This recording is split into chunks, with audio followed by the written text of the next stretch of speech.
Hey everybody, it's Brandon with OG Marketing, and I'm here with Leah, Michelle, Sonny, and Pat, and we're here to talk about real estate, and I'm gonna let Pat kick it off. Thank you. So we were here talking to Leah and Sonny, and Michelle stopped by, and she's a mobile notary. So we want to talk to her about some things. She used to work for a title company, and she works with me. But I met Brandon 6 months ago in his meeting at Panera Bread. He's a real estate investor, and I got invited there, and I went. And it's been the greatest meeting. She is a lady I've worked with, and she does home organizing. And then I introduced you to Michelle, and then Sonny is an investor in Cincinnati area also, and we've run into each other, and we've gotten to know each other. So today we're actually going to talk about home organizing. Leah's going to tell us about that for a minute. Sonny's going to let you know what he does, and then they've got a lot of questions for Michelle. Hi everyone, my name is Leah Morgan. I'm the owner of Morgan House. We are a professional organizing and interior design company. The things that we do that can benefit you is come into your house and set up organizational systems for you, whether that's cleaning out your closets, pantry, laundry room, any space in your home that's giving you problems that you just can't seem to get organized. We come in and help you set up all of these systems to do that. How my company pertains to real estate is that you might be ready to pack for a move and you don't have enough time in your day to get everything done before you have to get your real estate photos and get everything on the market. So we come in, we go room by room, we pack up all of your things, help you get rid of things that you no longer want that aren't going to be valuable for you in your next life, and just help you get things on track. Having your garage is a great place to set up all of your boxes and stuff while you're waiting for moving. So if you have to stage your property, and then your moving truck can pull right up to the garage and pack everything up, and you're good to go. On the flip side of that, once you move in and you're ready to set up all of your systems, so you're ready to be organized and have the best life that you can live, that we come in and set those things up, unpack all of your boxes, and within a week you're ready to go. Thank you. Sonny? My name is Sonny. I'm with Seven Hills Acquisitions. I am a problem solver. If you have a home that needs to be sold, I can come in and help you with that. Everything from probate to divorce. If you have a family member that's being difficult, we can help you work through that. And as Pat said, we're investors here, and we're glad to help anybody move forward with anything that they need to in real estate. Absolutely. Thank you. Do either of you have any questions for Michelle, the mobile notary? The great question is, are you licensed in just Ohio? Are you tri-state? So notaries are commissioned by their state. Mm-hmm. So in most states, they only allow single commissions unless you have some other business interest in a neighboring state that would give the state a reason to give a dual commission. Indiana and Ohio is very unusual because Indiana has completely different rules and structures than Ohio does for notary commissions. Kentucky might be more possible, but they still want you to have, my understanding at least, is they still want you to have some sort of a business presence in Kentucky, and most notaries don't maintain an office space somewhere. So it's not typical, at least around here. Some other states have different rules, but Ohio, it's usually just Ohio. Excellent. So we had been speaking earlier about starting businesses and going out and making connections, and Michelle is just getting a digital marketing company going, and I'm helping her with that, and so I'm introducing her to some business people so that she can get a feel for what their actual need is, because I like to do my business through contacts. And so I've had her come and sit in on some meetings so that she can get a different perspective of what the people that are actually going to buy services are saying they need before they've purchased them. Because I know a lot of business people that are only in it 2, 3, 4 years. And I've also noticed a phenomenon, a lot of people that have started businesses, I've started businesses for 30 years, but recently you start a business with a cell phone. And you start getting people to call you, and you get busy, and you're happy with your growth, and then you plateau and you want to get bigger, and your phone is your only, they don't even have websites, Michelle has found out. Right. And they're successful companies that all their contact from the public is funneled down, and they're not getting the potential business leads that want to hire them, because they will not answer a call they do not know, and they will not respond if you do not text them. I know so many people look at their phone and say, I don't know it, and think nothing more about it, does not bother Yeah. them. Am I You've got wrong? some job site who's running the job site, they don't have time to answer that call. Not at Short all. of taking away from the work that they're actually doing. Correct. And Yeah. nobody wants to see their contractor hanging out on their phone. Correct. Yeah. So, I think that is one of the hard things. Like in my business, I go and I'm on the job. So if people are calling me when I'm on the job, I'm not going to answer that call.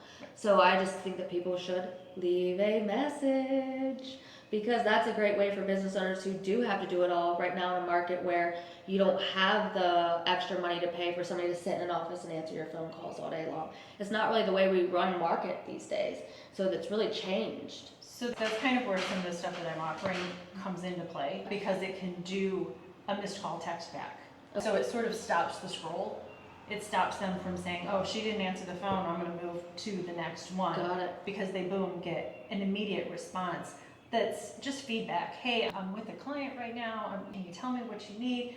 And the AI is set up in a way, you can teach it essentially Cool. to respond in an intelligent way, not the way that loops you around and frustrates you and just makes you want to hang up, but actually engages in conversation with people. It gives them an opportunity to say what they need. You might be able to text somebody back real quick once they get that, or it can generate an email that gives them a little more information, or a contact form that Cool, starts this to is pull great. their leads in to you rather than just having moved along. I love this. One of the things I've noticed for myself, I don't have voicemail. I will not set it up on my phones. I don't want anybody to ever leave me a voicemail. If you want to give me information, I want it texted to me. Got it. So I don't ever, when people go, you don't have a voicemail, I go, I know I don't. You didn't text me. I don't feel bad. I move Yeah. on. If you're not going to communicate with me in a way I want my information, forget about it. I'm not going to deal with you. I feel like in my market, I have a lot of older people, because a lot of people are downsizing to move from their 4-bedroom home into a ranch or into a retirement community or whatever. They are still connected to a voice. How are they connecting to a person? They feel like with the new technology that they've kind of been left behind. So that's why I think it's nice to still have like a few options for people. But when people just don't even leave a message, it's like, well, how much are you really trying to engage? Kind of, you know? And for me, I want to talk to the person. So I want if people are calling my business, I need them to be serviced. So that's where Michelle comes in, because I'm not going to answer the call, and I don't have the time at the end of the day to listen to messages and then try and figure out, should I respond or not. So her company will process all of that and weed out the things I don't need to worry about and give me the things I do need to worry about. And give me the opportunity to grow at an exponential amount. I love this. Starts to weed out the spam too. I was gonna say, I get all kinds of weird stuff. People will message me something and it'll be like in some, you can tell like punctuation isn't exactly correct. But you can always And I'm catch. like, that doesn't seem right. And so it's like weird stuff like that. They're just like, and when you're running your own business by yourself, Right. you don't have anyone really to bounce those things. Like, is this weird? Or I'd have to text my sister, like, what is this? She's like, it's fake. And just, Yeah. you don't want to miss the lead. Correct. So But it's such a conundrum. You don't want to sometimes. waste your time Yes. feeding the spammers. Well, this is a great business. And I'm hoping that it helps people. And fundamentally, it's what I like to do is try to help people in whatever fashion.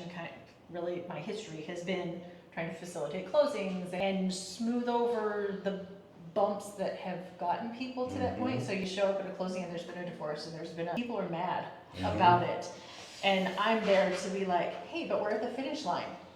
It's all good. As long as we can get through this stack of papers, everybody leaves with what they want. Exactly. At the end of the day, we can all smile and get along at the table for the 20 minutes that it's going to take us to do this. And I've had cases where we needed to have people in separate rooms, and that's fine. You just accommodate. But in terms of the marketing piece, small business owners, I have a tremendous amount of respect for what they do. It takes a lot to start a business, and it takes a lot more to sustain that business. But then to watch them lose their life while they do it you work and you have no life to show for it because your evenings are now spent trying to return those phone calls or catch up on your emails, and it's sorting through a bunch of garbage to get you to that point where your kid wants you at their soccer game and actually watching them play soccer. So this is trying to help bridge that gap and not make them learn the technology. They know plumbing, they know HVAC, they know concrete. Don't want to deal with that. Jumping off that. The thing is, you get to a level of success, you are now the person people want to hire, and you are unattainable because they can't connect with you. Successful businesses will get to a level of customers and be fine with that because now they have stability, right? But they have a service I need, but I'm not one of their current customers and they won't look at me. So you got to find a way. So what Michelle and I have been talking about is giving these successful people the opportunity to expand people's access to what they can do without expanding to them personally the access. They don't have the time to give up, but they need people to be able to reach them. So Michelle is trying to use technology and AI to help people be able to expand. Back in the day when you started a business, you rented an office, you got a phone, you got a fax machine, you got a copier, you got to be in the phone book, you got a desk, and you got a person to answer the call, because if you convince somebody in your life, like your partner, to invest all that money, that burn on a monthly basis, signed a lease for a year, 5 years, whatever, you gotta have somebody answer that phone. That's a human being. You can't be out there working and not getting your phone answered. This cell phone did not exist. That's gone. People jump in, get their customer base going with no help from anybody, and then they are throttled, governed at the fact that when, back in the day when I got a customer, I had to get a credit app or whatever. I need to get the next customer. That person I hired to answer the phone, as soon as I'm like, yeah, I got a customer, they didn't get hired to do that, but you're doing it because they want to keep getting paid, right? You didn't get the service of that person, and you had somebody to rely on to get things done. You could grow forward. We get governed at the level of what can come through here. You also, with those employees come HR. Still have somebody who needs the day off, who gets sick, whose kid gets sick, who wants to take a vacation, who they want a life. And that's presuming that you can actually find somebody who shows up for their interview to start with, and then you can trust them, and then continues to show up past the training period when they realize that there's actual work involved with their job. And then you've trained them for how many months and invested all of this stuff in there, and something shiny comes along and they're gone. My professor in college, Dr. Langamo, and this is cold, said, treat every employee as though they're going to get hit by a beer truck at lunch. If you don't have a backup for that person and they're your key employee, you are the most foolish person. You are risking. Life happens. Beer trucks run over people. I had an employee fall down and spirally shatter her tibia bone. You think she came to work Monday? No. I lost her for 6 weeks during rehab. I couldn't lose her. I made sure she got a check every week because I needed continuity. She came back. Do you get that with an app? So what the marketing service is offering, they call them AI assistants or AI employees, and literally you train them, they'll answer the phone, hi, I'm Michelle, I'm Sonny's AI assistant. Exactly. And then you engage them in some conversation, and at any point where the person says, I want to talk to a real human, you can have it programmed to flip it over to a phone line or Wholesaling or something like that. And so it gives them that. But in the meantime, it actually, how can we help you? What would you like? And it talks to them like a real person. But that AI employee isn't going to break any bones, isn't going to get hit by the beer truck, and isn't going to get sick. And they also work at 3 a.m. Right. So the downside to an AI, and I use AI quite a bit in everything I do, is if the Wi-Fi goes down. The internet goes down, or let's say Spectrum is out for accumulated hours. I just lost X amount of clients because AI couldn't do its job, which I've only ran into 3 times in the year that I've been using AI. But what you're offering is great because AI, to me as a father, has changed my life. I'm able to spend time with my kids now rather than having to be like, yeah, I can't right now, but I'm working. And now I can go in and actually be And a dad. this isn't just running off of local services, so there's redundancy built into this. Right. So it shouldn't go out Right, but if you're unless local. there's something really Yeah. catastrophic. So If local Wi-Fi's out, we're all out. Go to the park. Exactly, Brandon? And that do lead me to ask, the service you provide, is it geared towards smaller operations or someone looking to scale?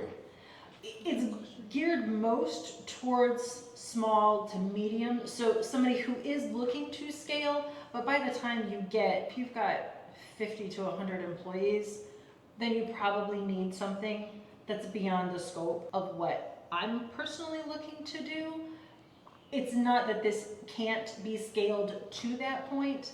It's probably going outside of the boundaries of where my interests lie. I mean, at that point, you are successful. Yeah. You are big and you are looking for large scale marketing agency services, not just small business assistance. Jumping off on this.